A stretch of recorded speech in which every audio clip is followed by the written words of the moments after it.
Liam Payne, welcome to Total Access. Thank you for having me. As you can see, I'm very professional. I've written all my questions on this piece of paper. Would you like to choose the first question? Oh, wow. Is that... What an absolute privilege. Thank you very much. It's You very are kind so of you. welcome. Let's start with... Can you read my handwriting first of all? I can. Yeah. I mean, let's go straight in with clubbing. Let's do that. Right, so you were out last night, right? I saw on your little Instagram. No, I went to a restaurant with my parents last night, actually. Oh, okay. Yeah. Okay, so but you into clubbing at all? I am. I recently went to Ibiza, which was quite an experience. Right.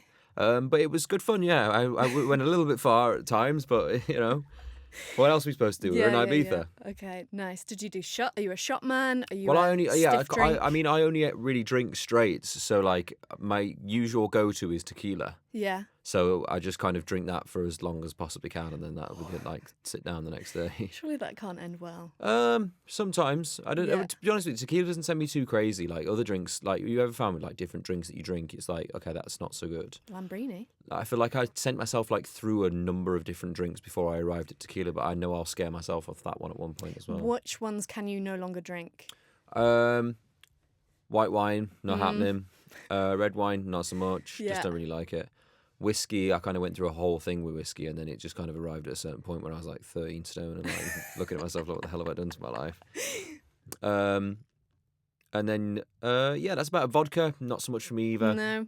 I think vodka you do like. I did like vodka through like my teenage years. I was going to say, it's growing up, isn't it? Yeah, That's what but it is. like when you hit like from like 18 to 22 and then you go, maybe vodka's not really the one. Yeah, especially when you're stealing it from your Yeah. parents like I did. Yeah, I mean, we invented a drink that was on tour, which I used to have before I go on stage when we were in the band, called a Quaddy Voddy Red Bull, which is quadruple vodka and then whatever form of Red Bull you can get into the thing, and then that was how we'd start. So yeah, That must have made you feel good.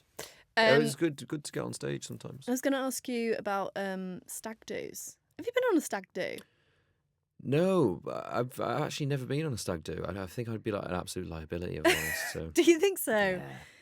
I'm terrible on a night out sometimes. Really? Why? It's just yeah. I used to be a lot worse. I'm Right. not so bad now. I'm all right now. But when I used to go out, I used to proper rage. Yeah. Like I was terrible. Do you think... But nobody knew. I never got like pictured or anything or any like You got away with comments it. about being like drunk or disorderly. Whereas people there was a expect lot of things. I feel like I want to dig deeper, but I feel like it's going to get cut from the interview if I dig deeper.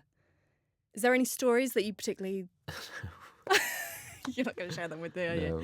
I mean, I Okay. accidentally cancelled that show once because I was just like in a really weird place in You life. just couldn't...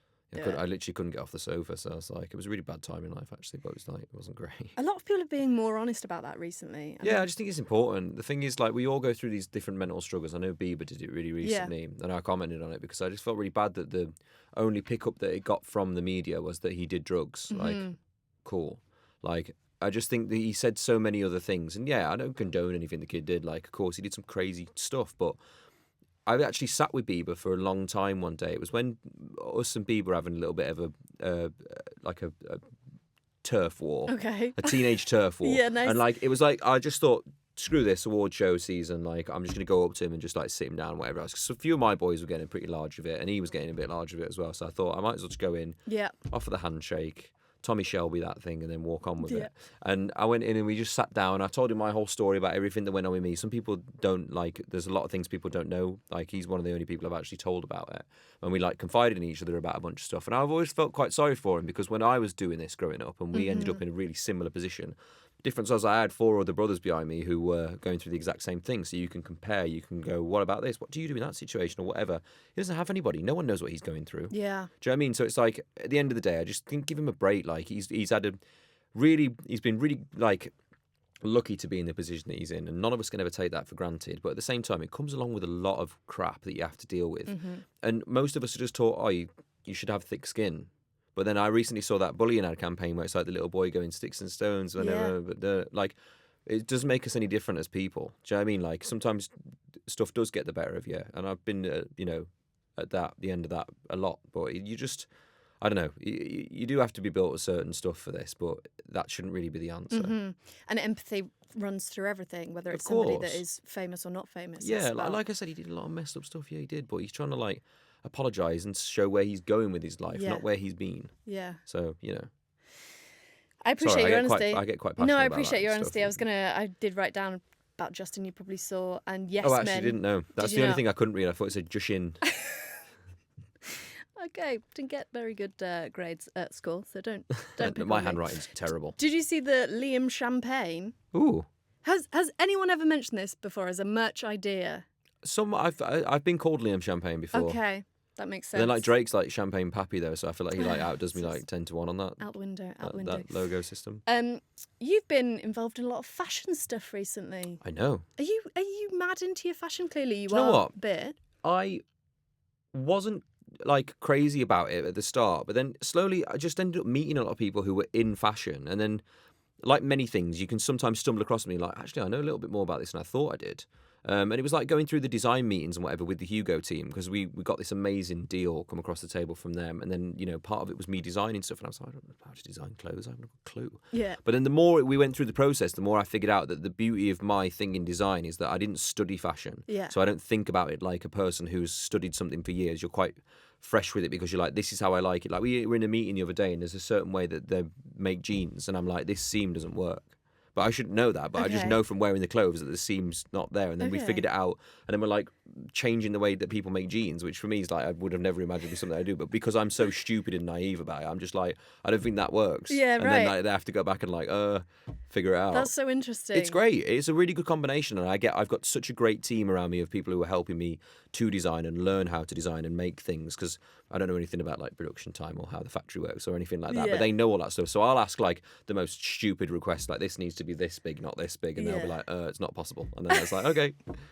Back to the drawing board. Exactly. Sort of thing. I'm imagining like a Liam Payne stitch being invented. Is that feasible? We did for the last collection that we made, there was actually, I'd asked for something to be thicker on the front of the t-shirt because I didn't like the way it stood out. And I was like, how do we do this? They had to invent a new printing technique, which was just the coolest thing ever. So that is effectively Yeah. the Liam Payne print. Technically, yeah. Nice. I like that a lot. They actually have a pocket that's my pocket called the Liam pocket in the joggers. Because I like, you know, when you sit down in your jogging bottoms, I've broken so many phones when your phone just goes bump Yeah. when you sit down. Yeah. I was like, it needs another secret pocket inside with a zip, and then you can put all your good stuff in. And then they've done it with all their joggers now, which is quite So cool. But I like smart. the fact that we have that much impact on it. It's good. Yeah, for sure. I was going to ask about whether you get to borrow clothes as well, because thinking about like Yeah, you get sent sustainability a and lot like you get sent a lot of stuff, and that's another thing with designing as well. Is trying to figure out the sustainable side of things, Yeah. which I know like they make like shoes out of like pineapples. so cool. So cool. How do we make shoes out of pineapples? I don't know, but they work. Yeah. So trying to figure out what materials and different things you can use that are sustainable now. Yeah. So many hoops to jump through. It's a big thing though, Yeah. isn't it? It's like It is, yeah, you've got to care about it. of course. Yeah, for sure. Nice. Ed Sheeran then Yes. on the new single. So you worked with him together. You wrote it together, or He wrote the song and they sent it over, and I mean, literally the luckiest man in the world getting Ed Sheeran to write your songs is like I mean, it's all right, isn't it? Yeah. proper boss move. I'm like, it's the craziest thing ever. But he wrote the song and then he sent it over, and I was a little bit worried because I was like, it's really money orientated, and I'm like, is this really the right message that I want about me? And a lot of things have changed about me since I was a kid who was like wearing rapper chains and whatever else. Whereas I'm like, it kind of fits, but it was kind of me a few years ago. But then I was like, but actually, the only thing I learned about all those situations is being like, mega successful, having loads of money and whatever else, and then ending up completely by yourself is like the worst place in life to be. Yeah. Because it's like I would trade it all just to have someone special with me. And I think I was trying to impress on him that we write something within part of the song that makes the song more about making money with someone or for someone or for your Nice. family or someone you love and care about and working hard for it, which I think is a much better message than just stacking up cash, because what's the point? Yeah. Right. Yeah. Yeah. I like that message a lot. I think it's got to have It's a better a bit message. more authenticity to it. Mhm. And you did a shout out. I mean, I'm not going to say because it was with a rival radio station, but you did a shout out to working with Mark. Sorry, I was talking to the camera, not the okay. person outside. Mark Ronson. Yes. Is that possible? Is that happening? Could you? I don't know. I feel like Mark loves the people that he works with. Do I know whether or not he would love to work with me? I'm not really sure. I spoke to him, but I'm not one of those people who's like, I don't hover. So when I'm speaking to someone, I'll say hello and I'll get the hell out of there. Like I just don't really hover around people or try and be like, let's sit together and do whatever. Like if Yeah. it happens naturally and it comes across, then it'll be a thing. If it doesn't, then I'm not just going to like be like, oh, you're famous too. Can we just like be friends and do stuff? Like, so I just kind of wait and see what comes around with those sort of things. But my dad loves to go on about it. He thinks it's like the key to my existence. He's like, I have to work with Mark Ronson. And every time I see him, he just keeps going on about it. So I dare not say his name. And I also, it'd be the worst thing ever if he was right. It'd be the worst and the best thing. It'd be so bittersweet because then I'd never hear it down from my dad. He'd be like, see, I told you about that Mark Ronson. Yeah. I'd be like, oh, for God's sake, Jeff. That's like, amazing. It's a break. Any other tips from your dad that he's got at the moment? Any other tips from my dad? My dad, my dad just loves to tell me stuff about what I'm doing, what I need to change. Well, you need to change this, really, don't you? Really? Yeah, you're funny. Because my dad when I was a kid was like my roadie manager, sorted the gigs out, made the CDs, put the kit together, like whatever else. So he did all the stuff when I was like 14. And now obviously I kind of moved away and now I have like managers and whatever else. He still likes to come in and be like, well, you need to get the team on this. What's that about? And I'm like, I've got it covered. Yeah. Like, and he tells me like ideas for like movies and then I'll put it on somewhere. And then one of the guys wrote the idea down the other day and my dad was going on at me still. I'm like, Dad, he wrote the idea down. He doesn't usually write stuff down. I've never seen him in the years I've known him write anything down. Yeah. So I assume it's a good thing. Yeah, but you need to make sure that you tell him. I'm like, Dad, I've told him. I love him. And he knows is the thing as well. I'm You just like- like, it fully stresses me out. We went out for dinner last night over here actually, but he wasn't like, I think he was a bit nervous actually. Yeah. Yeah. Why? Well, I had a new girlfriend with me and it Oh, was a bit nice. like, I don't know, he was being weird last night. Oh, really? Yeah, he was. Like trying to be like being uptight or being. No, I don't know. He was Just just trying to like, mention I stuff. don't know. He was just like a bit like, I don't know. He just, like I say, he didn't mention anything about that sort of stuff and he usually would. Right. So he was on best behaviour. Is that what you're saying? I think she had a problem with the thick Birmingham accent though. She's from Texas, so it's like, it's a big cross over. Okay. And my dad's like, all right. Yeah. So it's like completely different. That is the thing, though, isn't it? It's like was being like, what? American. Do you spend a lot of time in America still? Yeah, in and out of it. Yeah. Sort of. I have a place over there that I like to go to every so often. But I'm just traveling so much at the moment. Like, I did the other week. This is crazy. The other week, in 2 weeks, I travelled 40,500 kilometres, which is the exact circumference of the entire planet in 2 weeks.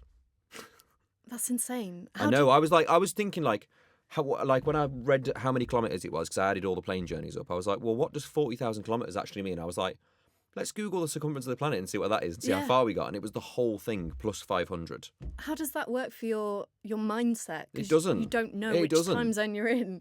Honestly, I get lost sometimes with how much the travelling is. And I mean, I know it's the same for someone like Rita Ora. Like, Rita is literally like the hardest working person I know.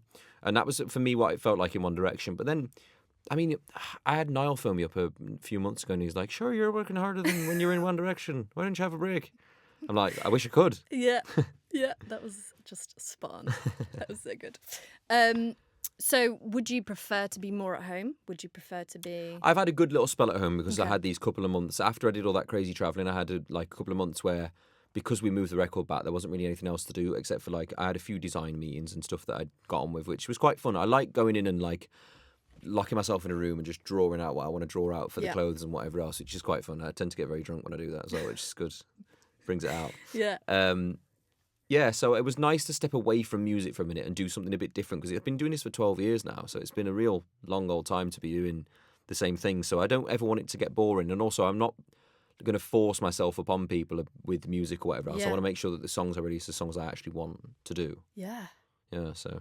I was just thinking, how old did you turn the other day? 26? 26, yeah, I started at 14, so... You must be so tired. I know, this morning, you know what, this morning I was... Yesterday was at 80... Yesterday I finished 19 hours before I got into bed. It was a lot. But you're enjoying it? Yeah, well, I actually read this thing the other day. There's people who have a gene that they only need between 4 and 6 hours sleep, and I think I might fit that bracket. Oh, really? Okay. If I have any more, I'm just lazy. I'm just like, blah, like I don't want to do really? anything. Okay, so you still feel I quite think, refreshed? yeah. That's lucky. That's really lucky. And well, it's kind of lucky. I mean, you still feel like I'm still like a moody morning bit person tired, yeah. sometimes. Nice. But Okay, one last question because I feel like I can't keep you for much longer. The other thing that I've written down here is you did a video for someone the other day in London. You know when fans ask you to take the phone and say, oh, can you say hi to my mate Matilda? She's not very well. I think that was one that you did yesterday Okay. or something. Do you ever forget the message that they've asked you to send? Do you ever feel like on the spot embarrassed or are you just so used to it now? because you do quite a lot of things, what I find is if you take out any variables in the situation, you can kind of like make a really nice message for someone that isn't going to be like wavy or what. Like a lot of people like have their phones and they like shake like this, and I'm like, so I just literally like take the phone and like I'll do the picture and whatever else, because I don't feel the pressure in this situation, and I've got loads of people to see, so I'm always trying to like keep everybody moving and keep everybody happy, so everybody gets their amount of time or whatever it is that they want at the time and whatever else. And with the messages, I think your mind just, through doing so many different videos for stuff and different things, you just remember like key points. Yeah. Like, her name is Matilda and she's not very well, so say something nice. Like, that's what your mind's doing, and you just want to know that the person on the end of the phone it's going to mean the world to. Do you know what I mean? So, yeah, of course. I don't know. I mean, sometimes you fluff it, but if I fluff it, I just try and make it funny. I'm like, oh well. Like, I just, you know. Have you said anything weird, like, or been asked to say anything weird to someone that you were like, I'm not entirely sure I want to say Sometimes. that? I mean, the one that always gets me is like when like people are like, can you kiss me on the cheek for the thing, and I'm like, I don't really know you. Yeah. Do you know what I mean? It's like, quite personal, isn't it? When we were in like meet and greets when we were kids, and someone at the front of the line would be like, "Can you kiss me on the cheek for the picture?" And like, we didn't really have the heart to say no because I'm not nasty. Yeah. But then the whole line of like 200 people, it was like kissing everyone. Yeah. And I was just like, this is quite a lot to take in as like a young man growing up. Like, it's just, I don't know. Sometimes it just, I can appreciate that for sure. Well, thank you so much for taking the time to chat to us. I really appreciate it, and I appreciate your honesty as well. I feel like you've been very open with it. Oh, of course. I have not much to hide. Not much. I still have something. A little bit. Keep that door locked. Yeah.